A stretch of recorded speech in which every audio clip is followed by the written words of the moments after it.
जी नमस्कार। आप शिक्षाविद हैं, साथ ही कानूनविद भी हैं और आपके साथ जितने भी लोग हमारे पीछे बैठे हैं ये सभी शिक्षाविद हैं। और आज हम आपसे चर्चा करने आए हैं कि 2 दिन पहले कनीना के उन्हानी गांव में एक दुर्घटना हुई है जिसमें स्कूल के बच्चे शामिल थे। तो उस हादसे के बारे में आपसे जानना चाहते हैं कि उस हादसे का जिम्मेदार कौन है।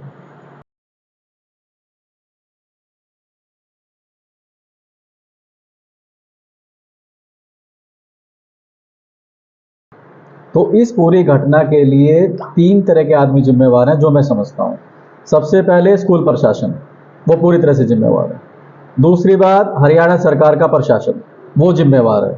और तीसरी बात जो वहाँ गांव के आदमी हैं जिनके नॉलेज में ये बात थी कि वो ड्राइवर पी के गाड़ी चला रहा है, वो भी उतने ही जिम्मेवार है जितना स्कूल संचालक जिम्मेवार है। राणा जी, आपने कहा कि इसके लिए स्कूल प्रशासन भी जिम्मेदार है और हरियाणा प्रशासन भी जिम्मेदार है। तो स्कूल के जो स्कूलों में बसें चलती हैं, जो ट्रांसपोर्ट चलता है, क्या कुछ उसके नियम हैं? क्या उस बारे में आप कुछ हमें बता पाएंगे? देखिए, कोई भी ट्रांसपोर्ट है, जैसे अगर स्टेट में भी कोई ट्रांसपोर्ट चलता है, हरियाणा रोडवेज की बसें चलती हैं हमारी, तो जो बसें चलती हैं उसमें जो ड्राइवर गाड़ी चलाते हैं तो वहाँ पे एक DI होता है, ड्यूटी इंचार्ज, जो कि ड्यूटी लगाता है कि किस गाड़ी में कौन आदमी जाएगा और एक लॉग बुक तैयार होती है।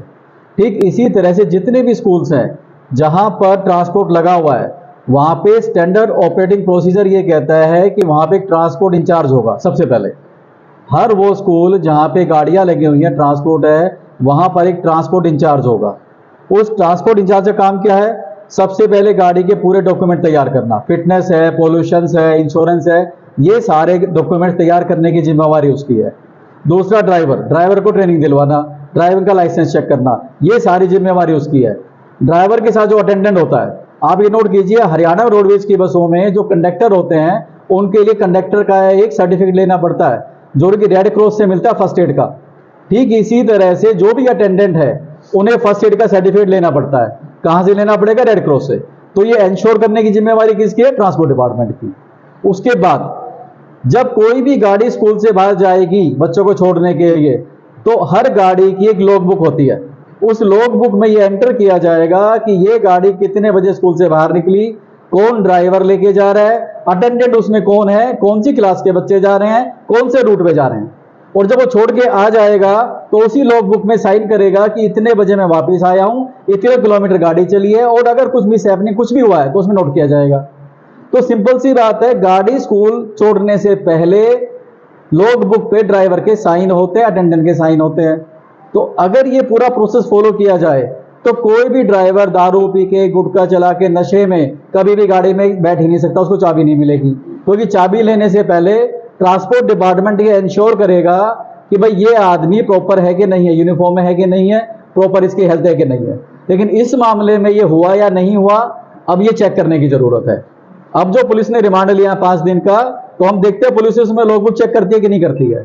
तो ये SOPs हैं जो हर स्कूल को अपनाने चाहिए।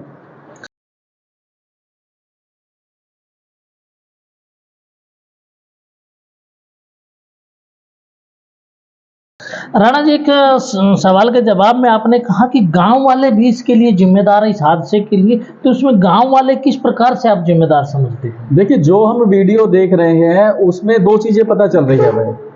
जब ये बस गांव में आई थी तो उस गांव वालों को कुछ पता चला कि ये ड्राइवर नशे में है। उन्होंने प्रिंसिपल साहिबा को भी कॉल किया कि आपका ड्राइवर नशे में है। इसका मतलब ये गांव वालों को जानकारी थी, लेकिन उन्होंने इसे हल्के में लिया, जिम्मेवारी से नहीं लिया। एक वीडियो और आ रही है जिसमें एक माँ बाप को पता चला कि ड्राइवर नशे में, तो उसने अपने बच्चों को बस में बैठाने से मना कर दिया, लेकिन उसने बाकी बच्चों को अवेयर नहीं करवाया। तो ये हमारी नैतिक जिम्मेवारी बनती थी कि जब मुझे पता है कि ये ड्राइवर नशे में है और कोई एक्सीडेंट हो सकता है, तो उस ड्राइवर को हम बैठा लेते साथ में, या उसको रस्सी से बांध देते, पुलिस के 112 नंबर पे कॉल करते और उसके खिलाफ कार्य करवाते। लेकिन हमने इसे हल्के में लिया, या यूं कहें कि हमारे नैतिक मूल्य खत्म हो चुके हैं। हमारा परिवार बच जाए, हमारा घर बच जाए, बाकी दुनिया भाड़ में जाए, ऐसा कुछ लग रहा है। तो ये गांव वाले भी उतने ही जिम्मेवार है जितने स्कूल वाले। अगर ये उस वक्त थोड़ा सा भी अटेंटिव होते तो ये हादसा टल सकता था, इसलिए गांव वाले जिम्मेवार है। राणा जी, आपने कहा कि प्रशासन भी जिम्मेदार है, उस गांव वाले भी जिम्मेदार है, स्कूल प्रशासन भी जिम्मेदार है और सरकार को भी इसमें जिम्मेदार ठहराया है। तो सरकार का इसमें क्या रोल है? सरकार किस प्रकार से इसमें जिम्मेदार है? देखिए, हमारे यहाँ आरटी है, रोड ट्रांसपोर्ट अथॉरिटी है, जो ये इंश्योर करती है कि बस का फिटनेस पूरा है कि नहीं है, इंश्योरेंस है कि नहीं है। ट्रैफिक इंस्पेक्टर है, जो ये इंश्योर करते हैं कि गाड़ी जो है वायलेशन तो नहीं कर रही है, ड्राइवर यूनिफॉर्म में है कि नहीं है, प्रॉपर उसकी हेल्थ है कि नहीं। ये सारा काम कौन करता है? हमारा प्रशासन करता है। अब ये देखिए, 2 दिन के अंदर पूरा हरियाणा के अंदर हड़कंप मच गया है। टीम बन गई है, एसडीएम ने, डीसी ने ड्यूटी लगा दी है, बसें चेक की जाएंगी। अगर यही काम आप पूरे साल करते तो ये हादसा बच सकता था। तो ये जितनी जिम्मेवारी स्कूल वालों की है, जितनी गांव वालों की है, उससे कहीं ज्यादा जिम्मेवारी हरियाणा सरकार की है। और इन सभी अफसरों को सस्पेंड करना चाहिए, ये जरूरी है। तभी ये सबक मिलेगा कि ऐसे हादसे फ्यूचर में ना हो, वरना ये इसी तरह से लापरवाही बरतेंगे। राणा जी, कहा जा रहा है कि जिस दिन ये हादसा हुआ उस दिन छुट्टी थी स्कूल की और फिर भी स्कूल लगाया जा रहा था और छुट्टी के बावजूद स्कूल में बच्चे को बुलाया गया है या ट्रांसपोर्ट भेजा गया है उनको लेने के लिए। तो इन छुट्टियों का क्या उद्देश्य होता है? ये छुट्टियां क्यों की जाती है? किस लिए इनकी ज़रूरत होती है और उनका हमारे जीवन पर क्या प्रभाव है और उस दिन क्यों बुलाया गया होगा? देखिए, स्कूल अगर चलाते हैं तो उससे पहले, अगर हम पहले कहें, टीचर्स ट्रेन टीचर होना चाहिए। सबसे पहले हम ये बात करते हैं कि एक स्कूल चलाने के लिए सबसे पहले ट्रेन टीचर, और ट्रेन टीचर ही प्रिंसिपल बनता है। अब ट्रेन का मतलब क्या है? या तो बीएड करेगा या जेबीटी करेगा। और जब बीएड और जेबीटी में एडमिशन लेता है तो सबसे पहली जो किताब है और उसका पहला चैप्टर है वो ये कहता है व्हाट इज एजुकेशन, शिक्षा क्या है। तो उसमें शिक्षा की परिभाषा बताई जाती है और उस शिक्षा की परिभाषा में क्या है? बच्चे का सर्वांगीण विकास। सर्वांगीण विकास में क्या शामिल हो गया? उसमें आपका मानसिक भी होगा, शारीरिक भी होगा, सांस्कृतिक भी होगा, सामाजिक भी होगा, हर तरह का विकास है। लेकिन क्या हो रहा है, जो बड़े बड़े स्कूल्स हैं खासकर, वो बच्चों के मानसिक विकास पे ध्यान देते हैं कि बच्चे के 99% आ जाए, आईआईटी में एडमिशन हो जाए, बाकी सारी चीजें जीरो हो जाती हैं। तो इन चीजों को पूरी तरह से इग्नोर कर देते हैं। दूसरी बात, छुट्टी हमारे 3 तरह की होती है। एक वो छुट्टियां हैं जो नेशनल हॉलीडे है, 15 अगस्त और 26 जनवरी। दूसरी छुट्टियां वो है जो हमारे जितने भी महापुरुष हुए हैं उनके नाम पर छुट्टियां की जाती हैं ताकि हम उनके जीवन चरित्र को याद कर सके। तीसरी छुट्टियां होती है रिलीजियस पर्पस से, चाहे वो हिंदुओं की है, मुस्लिमों की है, सिखों की है, ईसाइयों की है। दिवाली की होती है, गुरु पर्व की होती है, महावीर जयंती होती है, ईद की होती है। इनका मकसद क्या है? ये सामाजिकरण की प्रक्रिया से गुजारने का प्रोसेस है। यानी जब हम ये चाहते हैं कि बच्चे का सर्वांगीण विकास हो तो उसमें एक इंपॉर्टेंट पार्ट है सामाजिकरण, कि बच्चे को इसी समाज में रहना है तो इसी समाज के बारे में सारी जानकारी होनी चाहिए। अगर ईद की छुट्टी है तो बच्चा ये जाने कि भाई ईद कैसे मनाई जाती है, आस पड़ोस में ईद मनाने जाए, समैया खाए। होली कैसे मनाई जाती है तो होली का वो आपस में मनाएगा। दिवाली कैसे मनाई जाती है, मिठाई बांटेगा। तो इससे क्या होगा? इसके बच्चे के दिमाग का विकास होता है, तो समाज में वो अपने आप को एडजस्ट करने की कोशिश करेगा फ्यूचर में। लेकिन कुछ स्कूल वाले क्या है, उनको ये तो पता ही नहीं है कि शिक्षा क्या है। उनको सिर्फ इतना पता है कि बच्चे के 100 में से 100 आने चाहिए, बस। तो वो इसी पार्ट पे ध्यान देते हैं, बाकी सारी चीज को इग्नोर कर देते हैं। और इसी का नतीजा है कि बहुत सारे स्कूल छुट्टी वाले दिन अपना स्कूल बंद नहीं करते, वो स्कूल चलाते रहते हैं। हमें तो यहां तक पता चला है कि जो हरियाणा बोर्ड के चेयरमैन हैं वीपी यादव साहब, उनका स्कूल भी खुला हुआ था उस दिन। अब जो इतने बड़े शिक्षाविद है जो हरियाणा बोर्ड को चला रहे हैं, अगर उनको भी ये नहीं पता कि व्हाट इज एजुकेशन, एजुकेशन का मकसद क्या है, तो उनकी ये नैतिक जिम्मेवारी तो इसी टाइम वो इस्तीफा दे दें, ये जरूरी है। तो हमें इन छुट्टियों की अहमियत को समझना पड़ेगा। बहुत बढ़िया राणा साहब, आपने बताया कि छुट्टियों की अहमियत शिक्षा के अंदर कहाँ पर है, सर्वांगीण विकास के लिए छुट्टियों का क्या योगदान है। अब मैं आपसे एक चीज़ और जानना चाहता हूँ कि इस पूरे इसमें जिस स्कूल का नाम आ रहा है उस स्कूल संचालक के बारे में आप क्या कहना चाहेंगे? स्कूल संचालक में इसका कहीं रोल है, नहीं है तो कितना है, उसके बारे में क्या आप सोचते हैं? देखिए, अभी जो हम एक वीडियोज आ रही है कि गांव वालों ने प्रिंसिपल को कॉल किया कि आपके ड्राइवर ने दारू पी रखी है, तो प्रिंसिपल ने इसे बड़े हल्के में कहा कि आज लेट हो गए, आप जाने दीजिए, कल देख लेंगे। इस स्टेटमेंट से क्या पता चलता है कि जो प्रिंसिपल साहिबा है या जो भी संचालक है वो संवेदनशील है ही नहीं बिल्कुल भी शिक्षा के प्रति, या फिर उनको शिक्षा के बेसिक फंडामेंटल मूल्यों के बारे में पता ही नहीं। अगर वो जागरूक होता है इस बात से कि शिक्षा का मकसद क्या है या ये कितना जरूरी है, तो उसी टाइम वो एक्शन ले लेते। दूसरी बात, उनके व्यवहार से ये दिखाई देता है कि वो शिक्षा से बिल्कुल भी जुड़े हुए नहीं है। वो एक बिजनेसमैन है। वो ये सोचते हैं कि ये जो स्कूल है ना, ये पैसे उगाने का तरीका है, जबकि स्कूल पैसे उगाने का तरीका नहीं है। ये तो एक डिफरेंट इंस्टीट्यूशन है। जो बच्चों को सामाजिक प्रक्रिया के लिए तैयार करता है, उनको भविष्य के नागरिक बनाता है। तो मेरी ये राय है कि इस तरह के जो भी संचालक हैं उनसे शिक्षा देने का अधिकार छीन लेना चाहिए। जिस तरह से डॉक्टर्स होते हैं, अगर वो अपने एथिक्स को क्रॉस करते हैं तो उनका लाइसेंस छीन लिया जाता है, वो कभी भी डॉक्टरी नहीं कर सकते। ठीक इसी तरह से ऐसे संचालक जो हैं, जिन्हें शिक्षा से कोई लेना देना नहीं, जिन्हें शिक्षा के ABC के बारे में नहीं पता, जिनको ये नहीं पता कि शिक्षा का उद्देश्य क्या है, मकसद क्या है, शिक्षा क्या होती है, इन आदमियों से शिक्षा देने का अधिकार छीन लेना चाहिए। इस स्कूल को हमेशा के लिए बंद कर देना चाहिए, मैं तो ये समझता हूँ।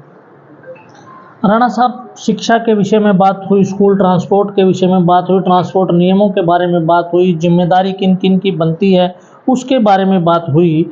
अब मैं ये जानना चाहता हूँ, पर्सनली मैं ये जानना चाहता हूँ कि इन स्कूलों में इतनी इतनी बसें लगी होती हैं, इतना इतना ट्रांसपोर्ट इस्तेमाल होता है, असल में इस ट्रांसपोर्ट की ज़रूरत क्या होती है? और अगर ये ज़रूरत है तो फिर आप इसका समाधान क्या सोचते हैं? देखिए, ये एक बड़ा गंभीर विषय है। ऐसे ऐसे स्कूल्स हैं जिनके पास 100 बसें, 150 बसें हैं। आप ये समझिए, 100-150 बसें हैं। इसका मतलब वो बच्चे कहाँ कहाँ से आ रहे हैं? 5 किलोमीटर, 10 किलोमीटर, 20 किलोमीटर, 25 किलोमीटर तक बच्चे आ रहे हैं जी। ऐसी क्या ज़रूरत है इतनी दूर भेजने की बच्चे? तो कहीं ना कहीं हमारी एजुकेशन पॉलिसी में कमी है। एजुकेशन पॉलिसी के हिसाब से अगर कहें तो हर 2 किलोमीटर पे एक स्कूल होना चाहिए कम से कम, ताकि बच्चा आराम से जा सके। लेकिन ये स्कूलों की कमी है, या प्रशासन की कमी है कि वो छोटे छोटे स्कूल खोलने नहीं दे रहा, या फिर सरकारी स्कूल नहीं खोल रहा है। सरकारी स्कूल 5 किलोमीटर से कम रेंज में है ही नहीं, पहली बात तो। और छोटे स्कूल्स, उसकी सरकार की पॉलिसीज नहीं है। तो अब क्या हो रहा है, बड़े बड़े स्कूल खुल रहे हैं जहाँ पे बड़े बड़े स्ट्रक्चर्स हैं, 100-150 बसें लगी हुई हैं, बच्चे 20-20 किलोमीटर से लेके आ रहे हैं। ये पूरी तरह से बच्चों के स्वास्थ्य के लिए भी हानिकारक है, उनके मानसिक विकास के भी हानिकारक है। क्योंकि जो बच्चा रोज 2 घंटे सफर करेगा, सुबह 6 बजे बस में बैठेगा, 8 बजे स्कूल पहुंचेगा, छुट्टी के बाद 2 बजे छुट्टी होगी, 4 बजे घर पहुंचेगा, उसका आधा समय तो इस ट्रांसपोर्ट में ही चला गया। वो सीखेगा क्या? दूसरा, उसका मेंटली डेवलपमेंट नहीं हो पाएगा। तो सरकार को ये समझना चाहिए कि कम से कम 2 किलोमीटर पे ऐसे स्कूल खुले, ताकि बच्चों को ज़्यादा डिस्टेंस कवर ना करना पड़े और ये ट्रांसपोर्ट की समस्या सोल्व हो जाए। ये तो एडवर्स कंडीशन में, जब ज़्यादा ही ज़रूरत हो, जब ट्रांसपोर्ट उपलब्ध करवाना चाहिए। और एक बात और भी है, जिन स्कूलों के पास 150 बसें हैं, 100 बसें हैं, इसका मतलब वहाँ ट्रांसपोर्ट की समस्या है। तो सरकार को सरकारी बसें लगाने में क्या समस्या है? सरकार से बात, रिसोर्सेज हैं सारे। हम भी कॉलेज में पढ़े तो हमारे लिए बस पास होता था, 300 रुपये का बस पास होता था साल में, तो हम पढ़ लेते थे उससे। तो सरकार ये रिसोर्सेज मुहैया करवा सकती है। जहाँ ऐसी सिचुएशंस है कि बच्चों को दूर से आना पड़े, वहाँ सरकार को अपने ट्रांसपोर्ट मुहैया करवानी चाहिए। क्योंकि सरकार सारे नॉर्म्स पूरे करती है। कंडक्टर होगा, ट्रेन कंडक्टर होगा, ड्राइवर होगा, वेल मैनर्स में होगा। तो मैं सरकार से रिक्वेस्ट करता हूँ कि थोड़ा इस बारे में सोचे कि ट्रांसपोर्ट को एनहेंस कैसे किया जाए, इस बारे में पॉलिसी बनाए थोड़ी सी।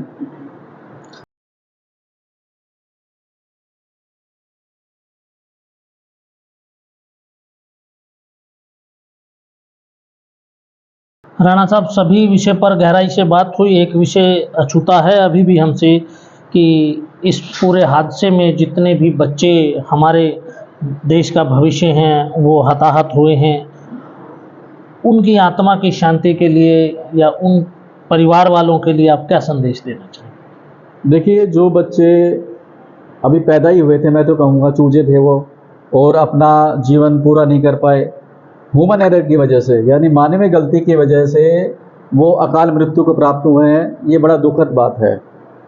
लेकिन हमने ये भी देखा है कि इस दुनिया में पुनर्जन्म की घटनाएं भी हुई हैं, दोबारा जन्म लिया गया है। तो मैं ये दुआ करूँगा उन तमाम आत्माओं से जो ब्रह्मांड में मिल चुकी हैं, उस परमात्मा से, कि वो बच्चे किसी न किसी रूप में दोबारा इन परिवारों में जन्म लें, चाहे वो चाचा के घर में ले, चाहे मामा के घर में, कहीं ना कहीं जन्म ले और अपने जीवन को पूरा जिए, दोबारा जीने का मौका मिले उनको, उन परिवारों में साथ रहे। तो मैं ऐसी दुआ करता हूँ और अपने दोस्तों से भी दुआ करता हूँ कि वो ऐसी प्रार्थना करें और दुनिया में इस तरह से शांति भी आए। क्योंकि कहीं ना कहीं जब एक इस तरह से बच्चे अकाल मृत्यु को प्राप्त होते हैं तो पूरा परिवार डिस्टर्ब हो जाता है, पूरा परिवार। अब यहाँ सोचिए, जितने भी परिवार हैं, कितनी उम्मीदें थी अपने बच्चों से।